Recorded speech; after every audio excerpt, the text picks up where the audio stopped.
Hello' গাইছ, একদম পুৰা ৰাতিপুৱাৰে পৰা পথাৰত ৰাতিপুৱা চাহ খোৱাই নাই আৰু এতিয়া চাহ তাহ খাই লৈ আকৌ ৰুবলৈ ষ্টাৰ্ট কৰি দিলোঁ।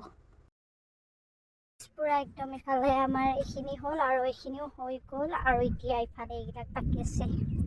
অৱস্থা বহুত বেছি কাহিল হৈ গৈছে গাইছ, কি কম ভাষা নাই ক'বলৈ।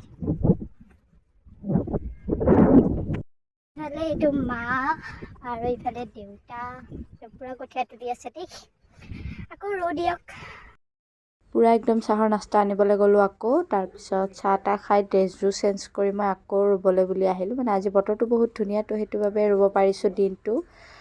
হ'লেও বাৰু ভাগৰ লাগিছে, ভৰি চৰি বিষাইছে, সেইটো কাৰণে অলপমান আমি গছৰ তলত বুলি শুবলৈ গ'লোঁ। পুৰা একদম গছৰ তলত শুই শুই আমি পথাৰৰ আমেজ লৈছোঁ দেই গাইছ। আপোনালোককো দেখুৱাওঁ বুলি ভিডিঅ'কে কৰিছোঁ আৰু এইবিলাক মানে স্মৃতি হিচাপে ৰাখি থৈ দিছোঁ। অৱস্থা একদম বেয়া গাইছ, অৱস্থা কৰি বিষ, কি ক'ম আৰু। ইফালে পুৰা হ'ব আৰু বেছি নাই, আজিয়ে মানে কাইলৈ হয় নাজানো আৰু।